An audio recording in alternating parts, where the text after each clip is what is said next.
Bueno, bienvenidos a todos y todas a una nueva edición de Tercera Posición, acá por EVA TV. Mi nombre es Federico Montero. Estamos con Kiara Carro. ¿Cómo andás, Kiara? Bien, bien. Hoy somos vos y yo, somos equipo reducido. Sí, estamos el equipo original, diría yo. Esta es la formación original de este gran éxito de la televisión argentina. Fans que nos siguen del año pasado, se acordarán. Están contentos, dicen, yo lo sigo desde Cemento. Bueno, éramos nosotros los que estábamos desde ese momento. Le mandamos un abrazo grande a Lucho Galende, que andaba medio afiebrado, que se mejore para la próxima. Y Lautaro Golosito está de viaje en Montevideo con tareas, esperemos que las cumpla, esté a la altura. Actualizaciones de cosas. No, yo espero que me traiga un chocolate, algo, ¿no? No te digo un lomito uruguayo porque está caro, pero algo de... ¿Qué puede traer de Uruguay? ¿No? ¿La camiseta de fútbol? ¿Para qué querés una camiseta de fútbol de Uruguay? Y para, no sé, para tenerla. ¿Coleccionás camisetas vos? Sí, o sea, tengo una colección de camisetas de Estudiantes de La Plata. Está bien. Bueno. Está muy bien. Bueno, tenemos mucho para charlar el día de hoy. La verdad cosas. que una situación política internacional movida como todas las semanas. Vamos a estar con varios invitados y si se da, cruzamos los dedos. Pero para arrancar comentando algunas cuestiones, hay una coyuntura nacional e internacional que vincula a Estados Unidos y Argentina a partir de lo que ha sido la búsqueda por parte del gobierno de Javier Milei de un salvataje financiero al fracasado programa económico por parte del Tesoro norteamericano. Recordemos hace 2 semanas cuando arreciaba la crisis económica y financiera en la Argentina, donde se hacía insostenible el mantenimiento del precio del dólar, los bonos se caían y demás, sumado a la derrota electoral que había tenido el gobierno en las elecciones de la provincia de Buenos Aires y una serie de movilizaciones y movidas en el Congreso que habían logrado conformar por parte de la oposición 2/3 de los votos, lo cual lo deja a tiro, por ejemplo, de juicio político del presidente. Sí. En esa especie de tormenta perfecta de crisis económica, política, de movilización social, apareció la ayuda, con una ayudita de mis amigos, apareció... Bueno, todavía no, dicen que va a aparecer. No, pero apareció el tuit de Scott Bessent, la reunión de Milei con Donald Trump en el contexto de la Asamblea de Naciones Unidas. El famoso tuit, mirá, estamos viendo el famoso tuit. Ahí lo tenemos a Milei mostrando un tuit, la verdad que es algo, hay que buscar en los archivos de la diplomacia un hecho tan vergonzante como el que estamos viendo en pantalla. Lo cierto es que eso ayudó a cambiar las expectativas por un determinado tiempo, pero como bien vos decías, no había nada concreto. A partir de ahí siguió un andarivel de conversación técnica entre Scott Bessent, que es el secretario del Tesoro de Estados Unidos, personaje que tiene toda una historia de la cual hablamos en el capítulo anterior de Tercera Posición. Convocamos a nuestros televidentes, si quieren saber más sobre Scott Bessent, que vean la columna que hiciste, Kiara, la semana pasada sobre este muchacho. Lo cierto es que avanza una conversación técnica entre Scott Bessent y el ministro de Economía de la Argentina, Caputo. Sí, ahora mismo de hecho está allá en Estados Unidos, en Washington, llegó el sábado, si no me equivoco, fue con el viceministro de Economía y bueno, con el Pausí también, el director del presidente del Banco Central. Fue en busca de este salvataje que anunció tanto Estados Unidos hace un par de semanas. Ellos dijeron explícitamente vamos a hacer lo que haga falta para ayudar a Milei. Lo cual es medio curioso porque vos decís que gané Estados Unidos de ayudar a una pobre nación como Argentina, y bueno, es solamente, y lo dijo Milei, ahora vamos a mostrar un videito, es simplemente motivos geopolíticos. A Estados Unidos, bueno, le conviene un poco tener no un aliado porque no lo necesita, pero tener como un paladín de sus ideas acá en América Latina, ¿no es cierto? Y sí, se habla de un swap de 20 mil millones de dólares, lo cual es raro porque vos decís los swaps generalmente se negocian entre bancos centrales, no entre ministros de Economía, como es Pausili allá en Estados Unidos y Caputo acá. De hecho, se ha escuchado mucho en redes sociales, bueno, pero entonces no es más deuda, es como lo que tenemos con China. Y bueno, no, es distinto, porque de hecho lo que tenemos con China, el swap con el Banco Popular China, sí. Es distinto porque partimos de la base de que somos economías complementarias, ¿no? Ellos demandan granos y cuestiones, productos argentinos. Y en cambio Estados Unidos es como más una economía competitiva, ¿viste? En que vos decís, no hace sentido el swap y tampoco tenemos idea de cuándo va a llegar y de con qué motivos, ¿no? Con qué requerimientos. Sí, ahí hay dos o tres cuestiones para analizar. Lo primero es que en el momento que se anunció la supuesta ayuda de Estados Unidos, que fue el primer tuit de Scott Bessent, donde dijo todas las opciones están sobre la mesa, el presidente Milei lo anunció en términos de afrontar los vencimientos de deuda que tiene por delante la Argentina el año que viene y el otro, que es una deuda que además de ilegítima y ilegal es impagable porque la Argentina no puede juntar esa cantidad de dólares para hacer frente a eso. Entonces, eso generó una especulación con los bonos de esa deuda, con la hipótesis de que podía haber un default sobre esa deuda, y entonces la primera situación era que Argentina iba a negociar con Estados Unidos una especie de dinero para pagar esa deuda.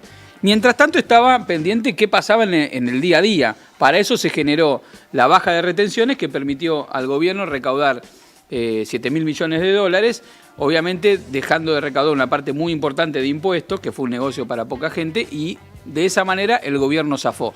Ahora se presentan dos cuestiones nuevas, que es primero una discusión muy fuerte al interior de Estados Unidos. Sí, somos un tema somos un tema de agenda, un tema de agenda porque ¿qué acontece en Estados Unidos? No hay acuerdo entre demócratas y republicanos para aprobar el presupuesto. Bueno, de hecho salió Scott Bessent a decir, no estamos inyectando plata en Argentina, es no una ayuda, pero es es un swap, él dijo un cambio de divisas. Y vos decís, no sé, es raro. Claro, el tema es que si no se ponen de acuerdo, es el famoso, lo llaman en Estados Unidos shutdown, el cierre del gobierno, que en realidad nunca sucede, pero se paraliza toda la gestión de la administración pública hasta que haya un acuerdo político entre los dos partidos para votar ese presupuesto. En ese contexto de que ellos están discutiendo eso, la posibilidad de que haya un préstamo hacia la Argentina genera un ruido bárbaro y de hecho sectores de la oposición a Donald Trump argumentaron que por qué tenían que disponer de dinero para hacer sostenible un programa económico inviable como el de Milei, cuando ni siquiera entre ellos se ponen de acuerdo de qué hacer con el dinero de los estadounidenses. En ese contexto aparece la hipótesis que se publicó hoy a la mañana de varios tweets de autoridades del Fondo Monetario Internacional y de algunos funcionarios de Estados Unidos, de que el préstamo no se realizaría a través del Tesoro norteamericano, sino que se realizaría con la mediación del Fondo Monetario Internacional a partir de los famosos derechos de giro que tiene el Fondo Monetario Internacional, que es como una especie de moneda internacional que tiene el fondo. Si se lograra eso, estamos hablando de hipótesis, implicaría que Estados Unidos zafa, entre comillas, de tener que poner los dólares de ellos en el marco de esa discusión interna y además se consolida el proceso de la deuda dentro del Fondo Monetario Internacional, a pesar de que claramente está la mano de Estados Unidos atrás de eso.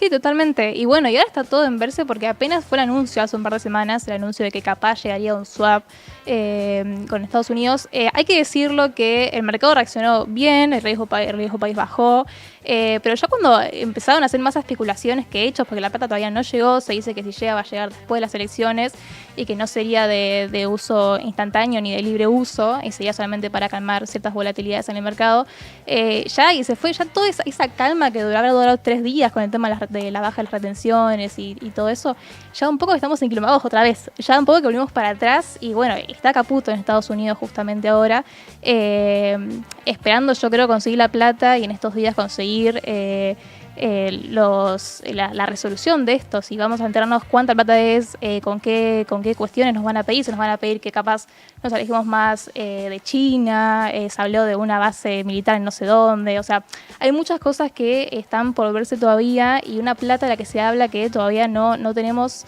básicamente registro.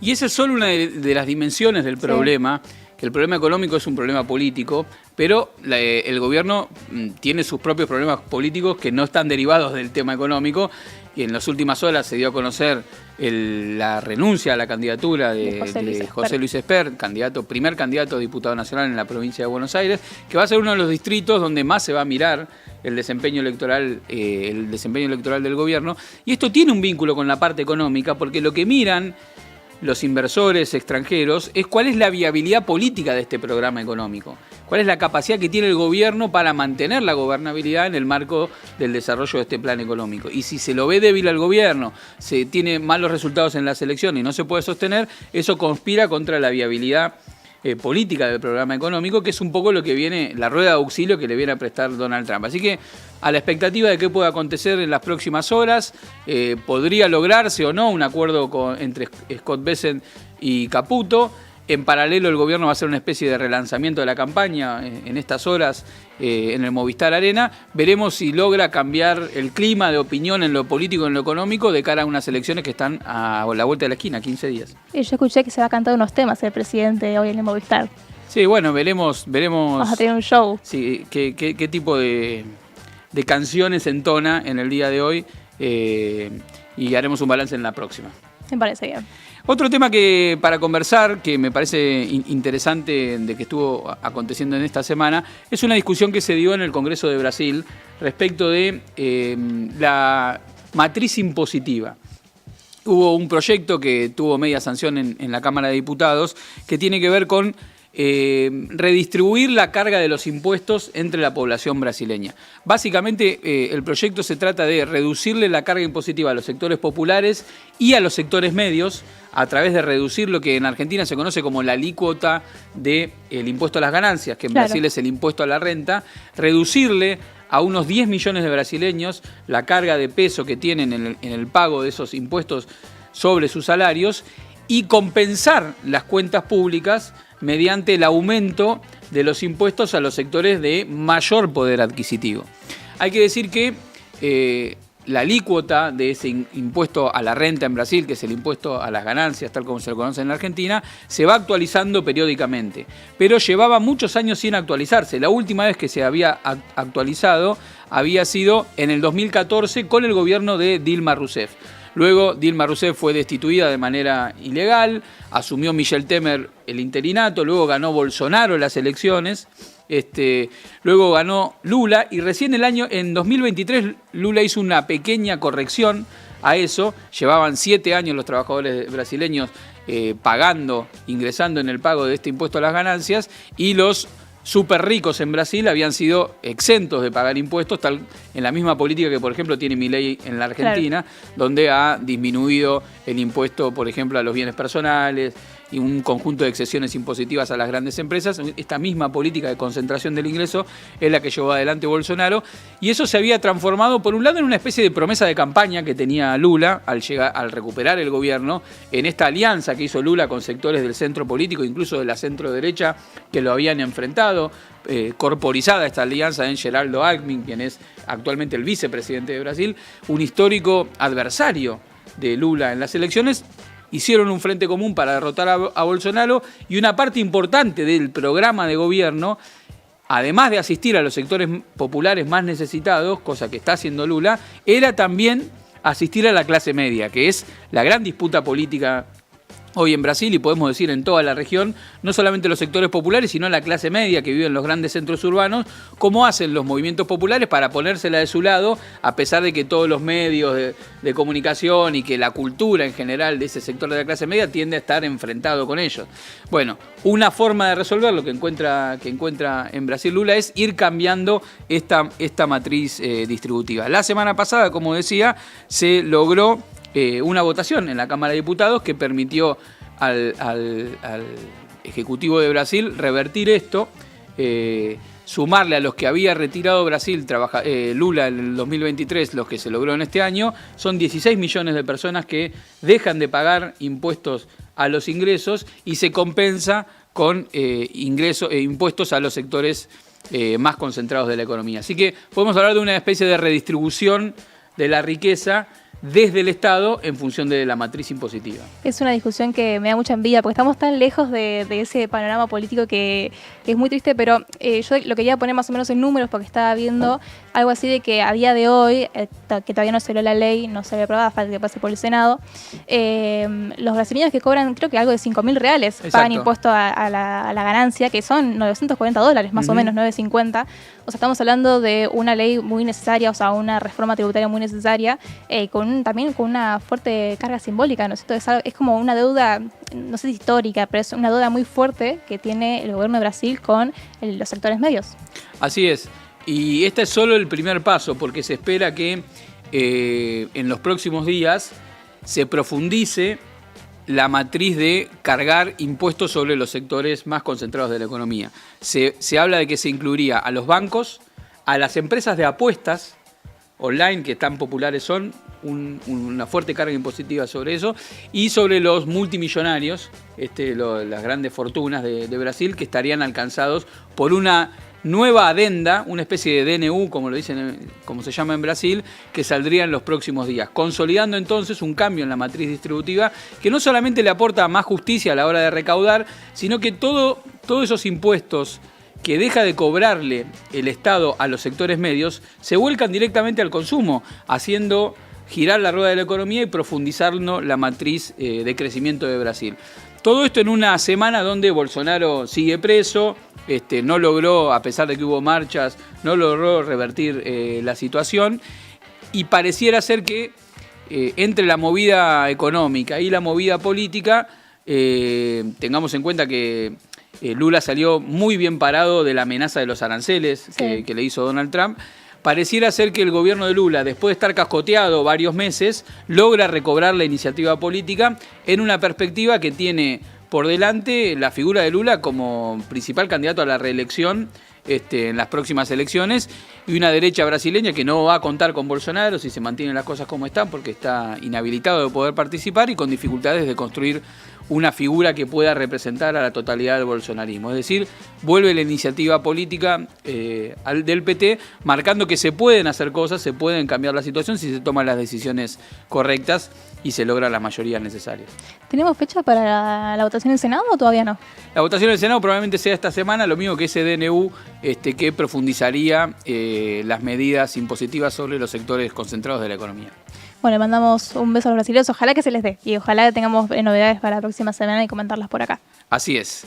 Bueno, y siguiendo con un poco con la agenda de los temas, hay que decir que junto con la situación en Medio Oriente, donde se está viviendo novedades, el viernes hubo un anuncio por parte de Donald Trump de un principio de acuerdo de paz, podemos decir. 20 puntos presentó Donald Trump como programa de salida del conflicto bélico en una situación humanitaria gravísima que se está atravesando en la región. Pareciera ser que hay una serie de premisas, de posibilidades de avanzar en un camino de diálogo con Hamás a partir de una propuesta de gobierno tecnocrático que se haría sobre Gaza, en acuerdo también con las autoridades palestinas en Cisjordania. Es toda una agenda en desarrollo que hay que ver cómo se construyen los acuerdos necesarios para eso. Fue importante en su momento la reunión que también tuvo Donald Trump con Netanyahu la semana pasada, donde Netanyahu pidió disculpas a Qatar por atacar dentro del territorio catarí a varios de los representantes negociadores. Pero en ese contexto hay una situación grave sobre la flotilla humanitaria que salió de varios países de Europa y se dirigían hacia la Franja de Gaza, que fue interceptada por autoridades del ejército israelí. Vamos a estar conversando más adelante con familiares, con uno de los familiares de un argentino que está en la flotilla para que nos dé su testimonio, así que vamos a estar siguiendo muy de cerca ese tema en la continuidad de Tercera Posición. Pero ahora ya estamos en conexión desde Caracas con Paola Dragnik, quien es periodista de Telesur, para hablar otro tema de coyuntura y de enorme relevancia que tiene que ver con la presencia de una flotilla de la Marina norteamericana en las aguas del Caribe. Venimos siguiendo la situación con la excusa del combate al narcotráfico. En realidad hay una presencia militar norteamericana muy fuerte en las costas de Venezuela, amenazando la soberanía de ese país. Escuchamos al presidente Maduro durante el fin de semana decir que la población venezolana estaba preparada para resistir cualquier intento de ataque sobre el territorio venezolano. Incluso se hablaba de la posibilidad de una invasión terrestre, lo dijo el propio Donald Trump, que podían avanzar de manera terrestre. Para todo esto estamos en comunicación entonces con Paola Dragnik, en directo desde Caracas. ¿Qué tal, Paola? ¿Cómo te va? ¿Cómo están? Un gusto saludarles. ¿Qué tal?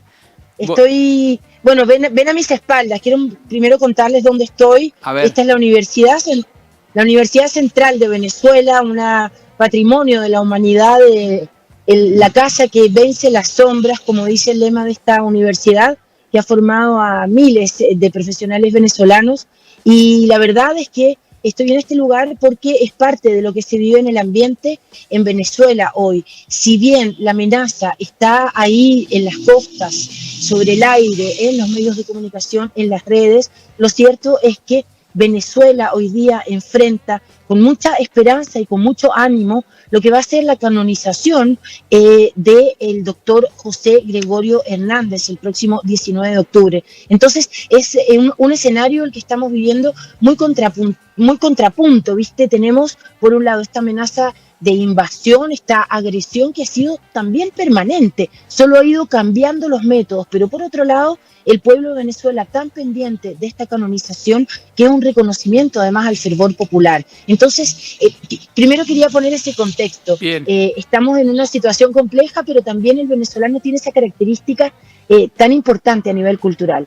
Sí, yo conversábamos el fin de semana con algunos compañeros de Venezuela y nos decían justamente eso, que el clima que se vive no es un clima de miedo, no es un clima, digamos, donde esté el pueblo temeroso, sino que la mayor parte de la población venezolana sigue con sus actividades comunes, las actividades económicas, las actividades educativas y demás, por supuesto tomando los recaudos necesarios por parte del gobierno, de las milicias bolivarianas, pero que la situación está lejos de ser un pueblo, digamos, metido en sus casas, detrás de las ventanas, temeroso de ver qué va a pasar.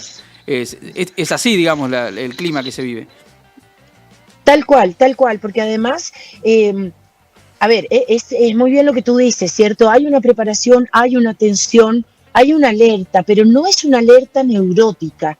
Quiero decirte, la gente no está en la calle con la sensación de que esta invasión es inminente, sino con una preparación que también es moral. Y eso es tan importante que se comprenda fuera de Venezuela, porque el pueblo venezolano, más allá incluso de las preferencias políticas, no va a aceptar una invasión extranjera. Y en esto cierran filas prácticamente todas las y los venezolanos. Y eso lo podemos percibir en la calle. Pero esto se suma a este ánimo que te digo del reconocimiento, de la canonización del doctor José Gregorio Hernández, que más allá de si las personas son o no creyentes católicas, José Gregorio Hernández fue un médico que a principios de 1900 marcó pauta en Venezuela respecto de la medicina, de la atención a los pobres, en fin, con toda una filosofía de vida que hace mucha resonancia con el pueblo venezolano hoy día. Entonces, en la calle lo que tú percibes más bien es esto. Y fíjate que un dato histórico que no puedo dejarlo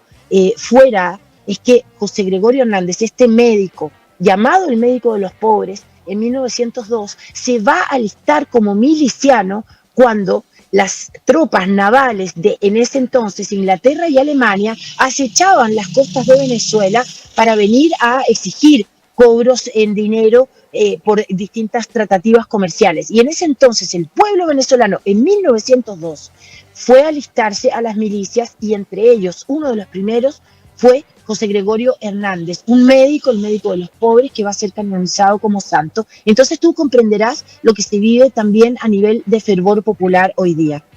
Sí, vos sabés que traes a colación esa situación histórica de 1902. Es muy cara para la Argentina también porque en ese momento se elaboró lo que en Argentina llamamos la doctrina Drago, propuesta justamente por un jurista argentino, Luis María Drago, en respuesta al bloqueo en Venezuela para exigir el pago en ese momento de la deuda externa. Nada ha cambiado de este momento a esa parte. Y fue... Es impresionante. Fue una doctrina elaborada por este diplomático argentino que luego fue retomada por el segundo convenio de La Haya en 1907 y forma parte de la doctrina de política exterior argentina en términos de reconocer la soberanía de los países, la no injerencia de las potencias extranjeras dentro de los conflictos, que lamentablemente el gobierno que tenemos hoy de Javier Milei va en contra de eso, pero hay que ver ahí también la hermandad que existe entre el proceso argentino y el proceso venezolano. Pero bueno, yendo al tema concreto, Paola, y haciendo la aclaración de que el pueblo venezolano sigue sus actividades en alerta, pero con normalidad. ¿Cuál es la interpretación, cuál es la situación que se vive concretamente respecto de esta flotilla? Porque los argumentos que se esgrimen desde el gobierno norteamericano es que la presencia de estas fuerzas militares es para interrumpir el narcotráfico. Y en las últimas horas se dio a conocer que han atacado a una nueva lancha con presuntos pescadores venezolanos, todo en una situación de total ilegalidad porque, digamos, no hay avisos, se hunde una embarcación con personal civil que no sabemos de quién se trata y demás. ¿Cuál es la interpretación que se hace respecto de la utilización de la matriz narrativa del combate al narcotráfico para esta evidente extorsión que hace el gobierno norteamericano sobre Venezuela? Son varios planos. Si conversas con la gente en la calle, lo que te decía, creo que eso es súper importante como tenerlo muy, muy en claro, porque la percepción del venezolano de a pie, de la Caracas, cuando tú caminas y conversas, ¿no? Yo les he bromeado también, les digo, bueno, no los veo tan preocupados con la invasión de Trump, ¿no? Como que trato de entrar un poco desde ese espacio de la cultura venezolana que es muy fiestera. Y claro, te dicen, bueno, entre broma y broma, si vienen, estamos preparados. Ahora, estos ataques que son reales y son concretos, son una amenaza, pero también son vistos como una provocación. Entonces ahí entra también el debate popular.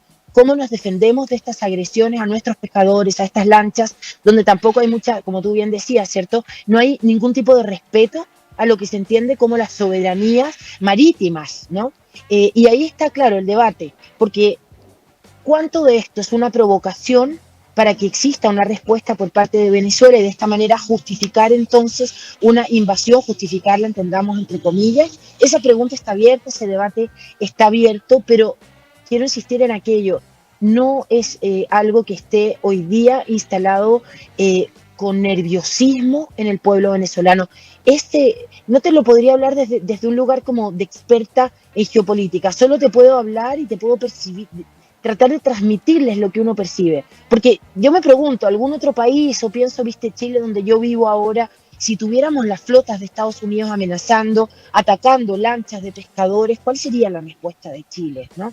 Aquí hay una alerta pendiente, activa, pero desde un lugar no de miedo, sino de dignidad, de entender que lo correcto es hacer lo que está haciendo el pueblo venezolano, defender la soberanía y no caer en provocaciones. Y ese límite es súper complicado, porque ¿cuál es la provocación y cuál no? Esa pregunta yo creo que está abierta. Hay que decir también que resulta a todas vistas desproporcionada la potencia militar con el supuesto objetivo que se busca combatir, porque estamos hablando de la presencia de barcos de guerra, aviones de guerra, submarinos, digamos, donde toda esa potencia militar, todo ese despliegue de artillería para atacar una lancha de supuestos narcotraficantes. Es evidente ya desde el punto de partida que hay una desproporción evidente entre el fin que se argumenta y los medios que se utilizan para combatir tal fin. Y sacando esta desproporción entre medios y fines, también hay una experiencia histórica que la llamada guerra contra las drogas, es decir, atacar de manera militar a los supuestos objetivos de los carteles de narcotráfico, se demostró en toda la historia de la región fracasada, y más bien escondiendo los acuerdos reales que existen entre los sectores del gobierno norteamericano con esos mismos carteles de droga, porque si quisieran realmente combatir eso, atacarían los modos en que esa droga ingresa a Estados Unidos, los modos en que se lava ese dinero, los activos financieros que se colocan en distintas plazas, paraísos fiscales y demás, más que atacar a 2 o 3 narcotraficantes con una desproporción armamentística de tal manera. Y llama más la atención que esto se dé en un contexto donde, por ejemplo, Colombia, que fue el país emblema de la guerra contra las drogas y su fracaso en términos de política económica y social, hoy esté gobernada por Petro, que tiende a estar más favorable a las posiciones de Venezuela que a otro lado. Entonces, da la sensación que Trump está apretando un poco al gobierno venezolano con estas cuestiones y que en el fondo lo que se busca es erosionar la legitimidad del gobierno venezolano con la apuesta a un eventual cambio de régimen político en Venezuela que no se logró a partir de la lógica interna del proceso político donde el gobierno sigue firme y legítimo frente a la población. Y además hay que decirlo, digamos, los mismos informes que emiten organismos que están vinculados al Estado norteamericano del año 2023, del año 2024, no dan cuenta, ¿cierto?, de al menos un relato o antecedentes que justificaran de alguna manera lo que se está haciendo a nivel de despliegue militar.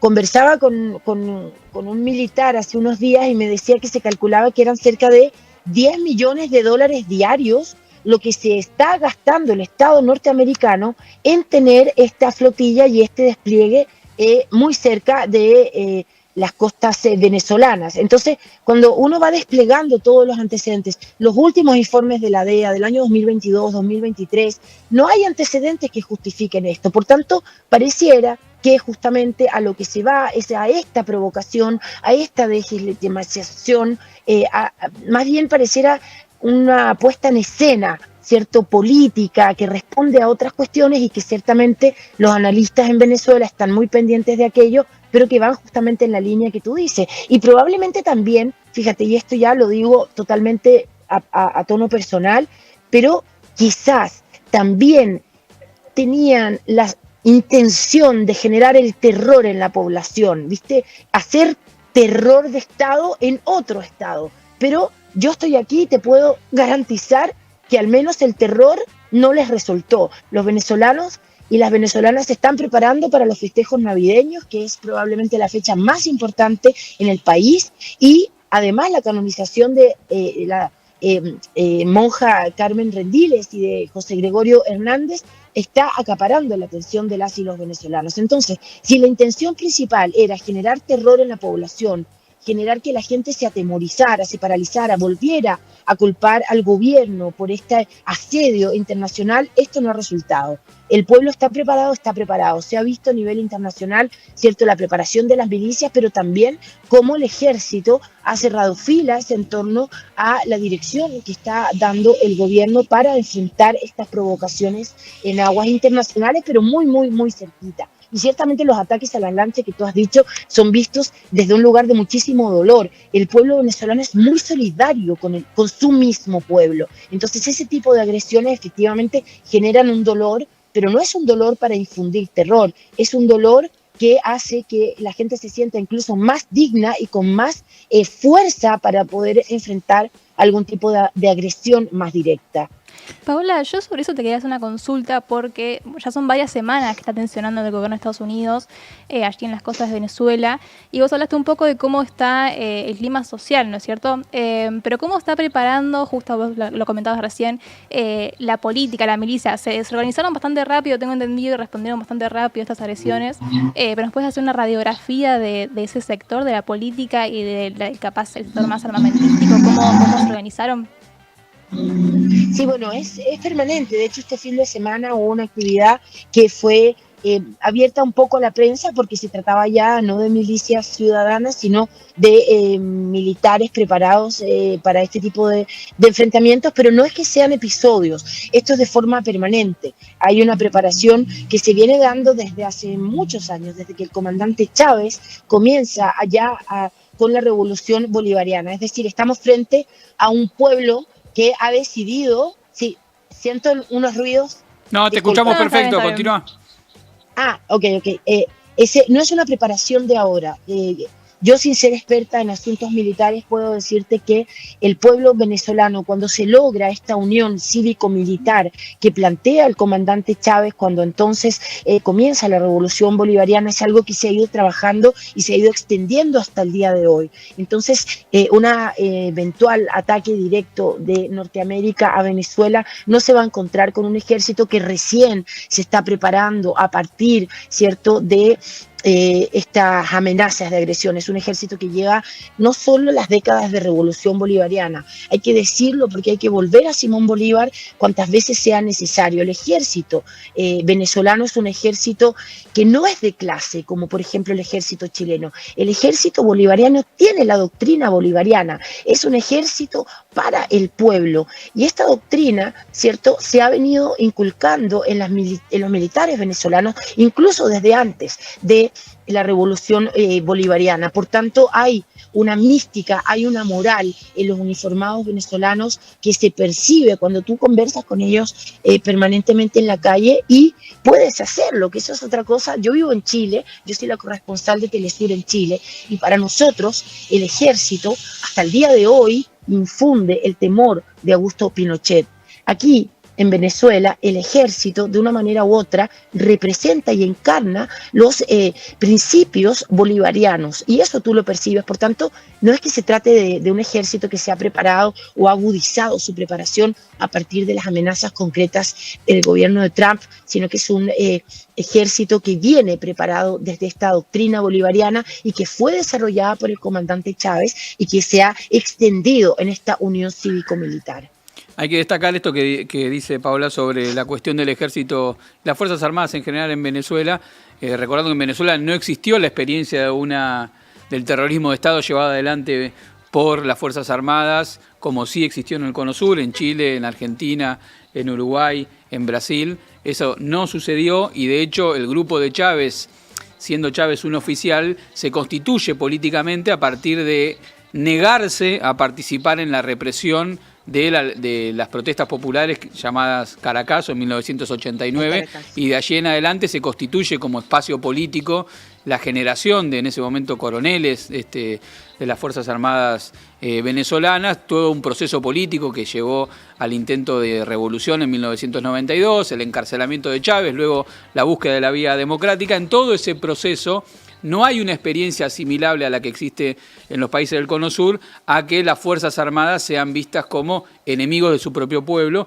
y ese es un valor político con el que cuenta hoy el proceso venezolano, que bien hace mención Paola. Bueno, Paola, te agradecemos mucho esta conexión, vamos a seguir de cerca lo que esté ocurriendo en Venezuela, te mandamos un abrazo grande para vos y que todo sea en paz. Así es. Un abrazo a ustedes y gracias al Cono Sur y particularmente a Argentina, que siempre está pendiente de este proceso. Ya lo decías tú desde 1902, cuando se intentó esa primera asonada del imperio alemán inglés contra Venezuela. Un abrazo. Bueno, era Paola Dragnik, periodista de Telesur, en vivo desde Caracas, en particular desde la Universidad Central de Caracas, donde tenemos muchos amigos y amigas también. Le mandamos un abrazo a todos por allá. Hay que decir que se especula que una de las cuestiones, me cuentan, me dicen, no está chequeado, pero dicen que una de las cuestiones que le habrían pedido al gobierno argentino es que en caso de que Estados Unidos tenga que construir una especie de alianza de otros gobiernos para una intervención ya más fuerte sobre Venezuela, porque no lo puede hacer de manera unilateral, le habría pedido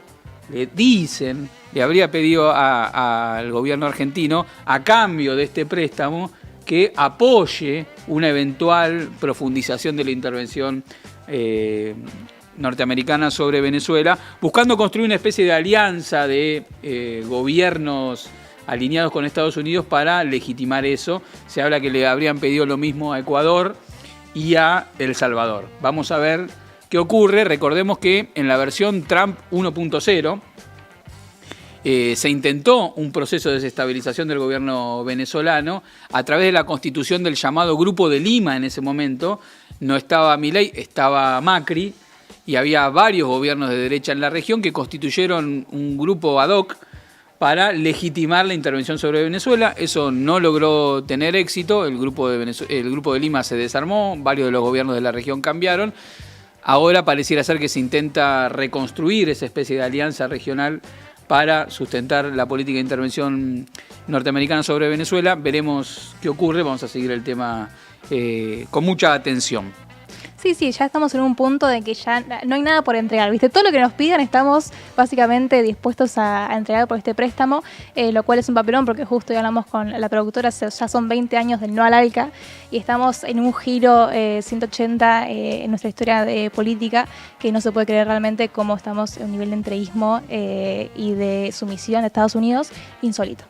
Bueno, pero lo prometimos al principio del programa, en el marco del seguimiento que venimos haciendo sobre el conflicto en Medio Oriente.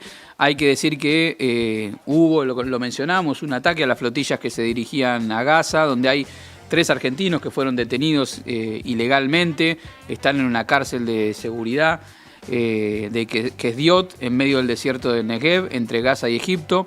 Entre ellos están Carlos Bertola, Celeste Fierro y Ezequiel Perecini. Son 3 argentinos que están detenidos de manera ilegal en esas condiciones.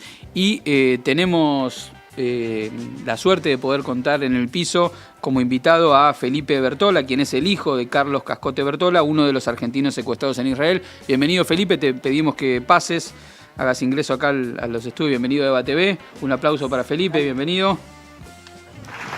Bueno, decíamos, Felipe Bertola, que es platense. ¿Sos hincha de Estudiantes como tu viejo? Hincha de Estudiantes como mi viejo. Ahí está, los dos. Muy bien, Sí. Permítame. Ahí está. Mirá, es el cosito del pincha. Me saqué recién la campera porque Qué grande, bueno. para estar más neutral, pero... Como toda persona de bien, hincha de Estudiantes como toda persona de bien, pero bueno, seguimos con el tono serio que requiere el caso. Felipe es el hijo de Carlos Cascote Bertola, un militante político, uno de los argentinos que está detenido ilegalmente en Israel. Venís de una conferencia de prensa, ¿no?, que se acaba de realizar en ATE Capital para denunciar esta situación. Contanos cómo está tu viejo, qué sabés, cuál es la situación en general. Bueno, como decías, recién terminamos la conferencia de prensa en ATE Capital. Agradecerle al sindicato, obviamente, por las puertas. Y también un poco contento y sorprendido de alguna manera en este contexto que venimos atravesando por el amplio arco de actores políticos que se acercaron a pedir solidaridad en un contexto como este, ¿no?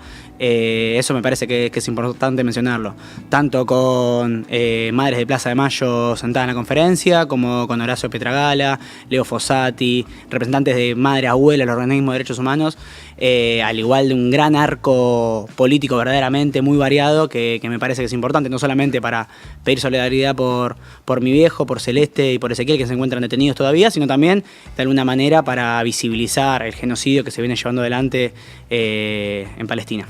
Hay que decir exactamente que este contexto se da en el marco de una flotilla que salió de puertos europeos con la intención de dirigirse, a atravesar el Mediterráneo y dirigirse a Gaza para desembarcar allí con la presencia de apoyo y ayuda humanitaria, pero más que nada como un gesto político para romper el bloqueo virtual que hoy las Fuerzas Armadas israelíes tienen sobre la franja de Gaza.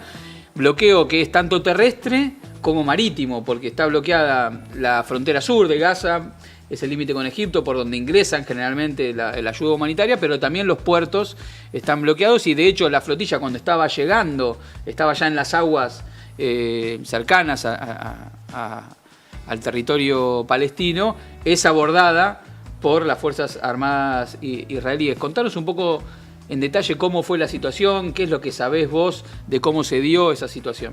Bueno, yo en torno a cómo se da la situación, primero ya veníamos un poco tanteando la posibilidad, obviamente, de la intervención y del secuestro, en este caso, del Estrella Manuel, que era el barco que capitaneaba mi viejo, además del resto de la flotilla, porque estaban yendo básicamente a Gaza con ayuda humanitaria y éramos conscientes de lo que posiblemente haría el ejército sionista de Israel.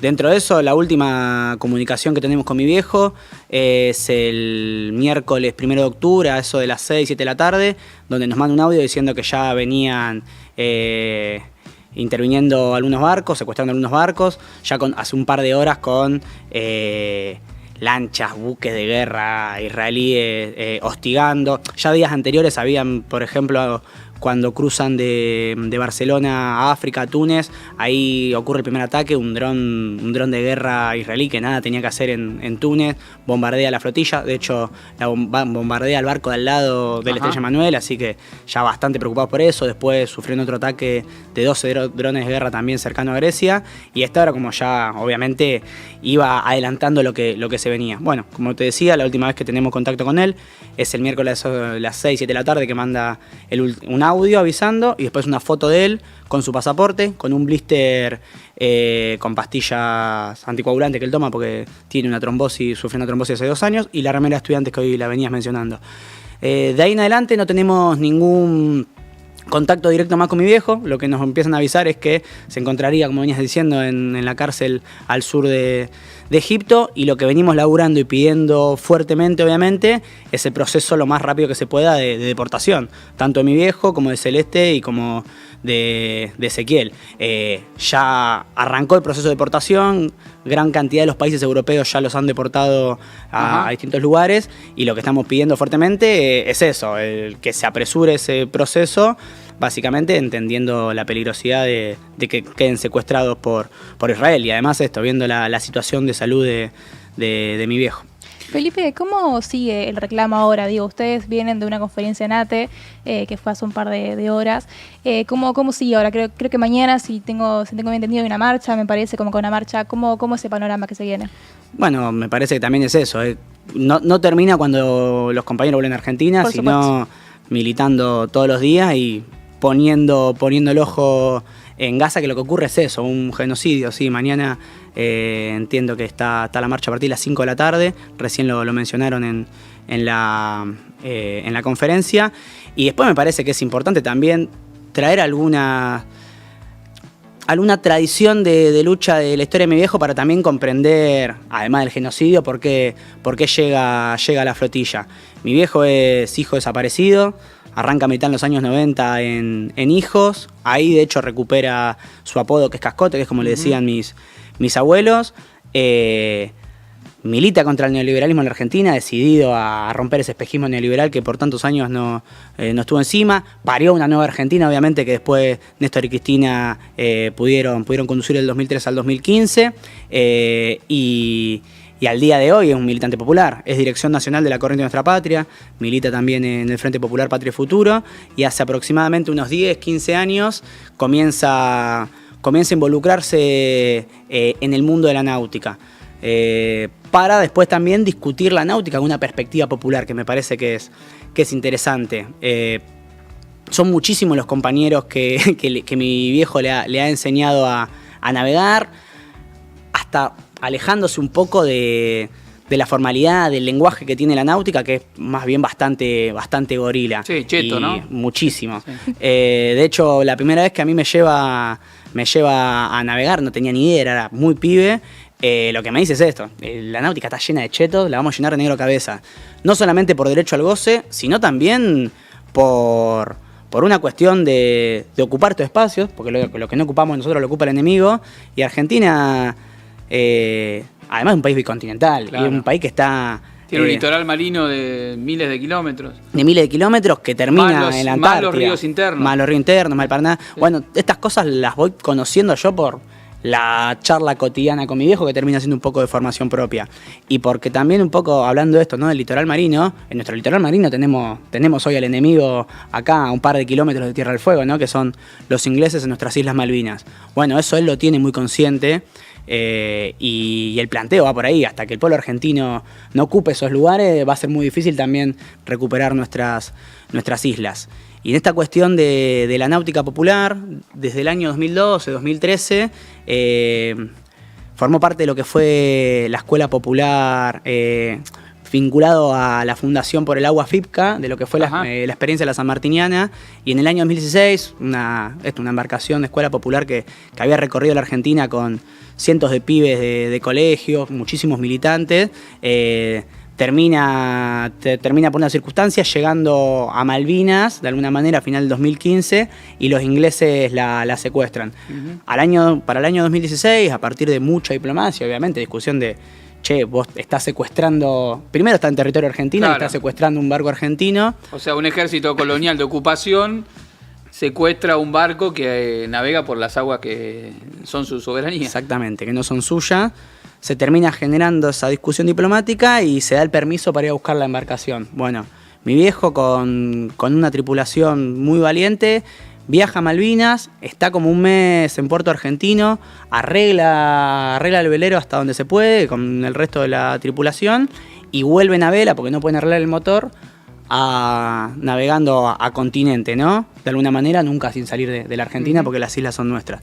Bueno, él fue tomando ese conocimiento, se fue formando mucho, obviamente, como en este caso como tripulante, como marinero. Después ese conocimiento y esa discusión lo llevó a trabajar con la pesca artesanal, laburó con el sector de la pesca artesanal por muchos años, y cada vez sumándole mayores niveles de discusión a esto, ¿no?, la soberanía argentina. De hecho, el último tiempo, si hay algo con lo que ha insistido muchísimo mi viejo, es con el dragado del Canal Magdalena, ¿no? Claro. Hoy forma parte de la mesa ejecutora de discusión por el dragado del canal en la provincia de Buenos Aires. Y ese es el conocimiento que fue teniendo para, de alguna manera, formar parte, para capitanear un barco en la flotilla. Estaban hablando de Venezuela anteriormente. Es a partir de una articulación con ellos también que hay algún contacto con la flotilla y así viene la cosa. Te consulto, Felipe, volviendo a la situación coyuntural, la necesidad de liberar a tu viejo y a los otros dos, a Celeste y a Ezequiel, que están detenidos ilegalmente. ¿Qué respuesta tuvieron del gobierno argentino? Porque son ciudadanos argentinos y el gobierno argentino es quien debe ponerse al frente de la exigencia de la liberación o por lo menos que vuelvan a suelo patrio. Exactamente. Nosotros como familiares venimos hablando con Cancillería desde el primer momento y están haciendo toda la gestión protocolar para traer de vuelta a los 3 argentinos. Bien, hay que decir también que, como bien vos mencionabas antes, la flotilla era una flotilla internacional conformada por delegaciones o tripulantes de distintos países del mundo que tenía como objetivo acompañar la generación de un clima de movilización ciudadana que se vivió en las distintas ciudades, tanto en Europa como en América Latina en los últimos días, para presionar en favor de sentar en la mesa de negociación a las autoridades de Israel, fundamentalmente a Netanyahu y a su gobierno, en un plan que permitiera establecer un cese al fuego para frenar el genocidio en curso sobre la población civil en Gaza, el ingreso de la ayuda humanitaria, la liberación de los rehenes que están en manos de Hamás, luego de lo que fue el hecho del 7 de octubre en territorio israelí, y que en las últimas horas parece ser que hubo novedades alrededor de eso, pareciera ser que hay un puente de diálogo entre Donald Trump, Netanyahu, Hamás y varios países de la región que están conformando un clima de salida político. ¿Qué puedes decirnos sobre este punto? Si tenés una opinión formada, si lo estuviste siguiendo, en contacto con la gente que estuvo en la flotilla, ¿cómo ven, además de la situación concreta de la flotilla, la situación más política, más general del conflicto? A mí me parece que en Palestina se está llevando adelante un genocidio hace mucho tiempo. En torno a las discusiones diplomáticas y demás, me parece que la visibilidad que hizo la flotilla está generando que hoy lo estemos discutiendo. Quizás hace unas semanas no hablábamos del genocidio en Palestina como lo venimos hablando ahora. Y a manera personal me parece que llevándolo y ahí sí lo traigo un poco a manera personal en serio, como dijo mi viejo, a la razón por la que él va, es porque él milita en una organización que históricamente levantó la bandera de liberación de Palestina, pero porque milita en una organización que levanta la bandera de determinación de los pueblos, al igual que con el pueblo argentino. Y dicho todo eso, él me parece que lo mueve es un sentimiento de solidaridad como tenemos los argentinos, y esa es la razón por la que se encontró viajando hacia allá. Y hoy me parece que yo estoy hablando acá, visibiliza de alguna manera obviamente el pedido de deportación de mi viejo, de Celeste y de Ezequiel, y al mismo tiempo visibiliza el genocidio que se está sufriendo hoy en Gaza y Palestina. Y además de todo eso, que creo que es un poquito lo que más me llena de orgullo, mi viejo capitaneando el Estrella Emanuel, además de llevar medicina y medicamentos y ser una de las embarcaciones que quizás aportaba. También había un ingeniero de máquinas que arreglaba algunas de las embarcaciones que iban sufriendo problemáticas. Mi viejo subió a esa embarcación con una remera del Gauchito Gil y con una bandera de Diego Armando Maradona, sabiendo que el Diego se pronunció por Palestina y hoy también se estaría pronunciando obviamente a favor del pueblo palestino. Muy bien, Felipe, te agradecemos. Felipe Bertola es hijo de Carlos Cascote de Bertola, uno de los 3 argentinos que están detenidos de manera ilegal, se presumen en esta cárcel israelí, junto con Celeste Fierro y Ezequiel Peresini. Desde acá el pedido de liberación de estos argentinos, pronto regreso a nuestro suelo patrio y la solución urgente al conflicto en Palestina, el cese del genocidio y que se retome la agenda de diálogo político para garantizar la existencia del Estado palestino. Te agradecemos, Felipe, y contá con todo nuestro apoyo. Muchas gracias. Bueno, y vamos llegando al final de esta edición de Tercera Posición. Programa movido. Sí, muchas cosas, muchos temas tocamos hoy. Bueno, charlamos al principio sobre la negociación entre el gobierno argentino y Estados Unidos por una nueva imposición de deuda para refinanciar la deuda que ya tenemos.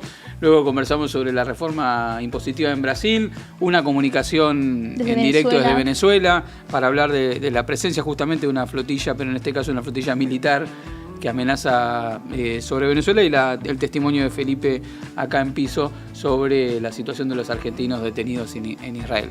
Para todos aquellos que en la calle nos preguntan dónde podemos ver Tercera Posición, dónde nos tenemos que suscribir, ¿dónde nos encuentran? Es @Eva en vivo en todas las redes sociales. Este programa quedó en Eva Comunidad Organizada en YouTube. Lo pueden ver cuando quieran, cuando puedan. Siempre dejando un like, siempre comentando y siempre aportando también, que es importante, en evatv.com.ar a esta noble causa. Así es, y queremos antes de despedirnos agradecerle por el sonido y la asistencia de dirección a Sabino Gual, en la dirección Bruno Capaccioli, en la coordinación general de producción Pascual Calicio, en la producción Emilia Raciati, la jefa que nos tiene ahí con el látigo llevando el ritmo del programa, y en la conducción en este programa Federico Montero, quien les habla, Kiara Carro. Le mandamos un abrazo grande a Lucho Galende y a Lautaro Golosito y esperamos contar con ellos en la próxima edición. Bueno, nos fuimos. Nos vemos, Fede. Hasta la próxima.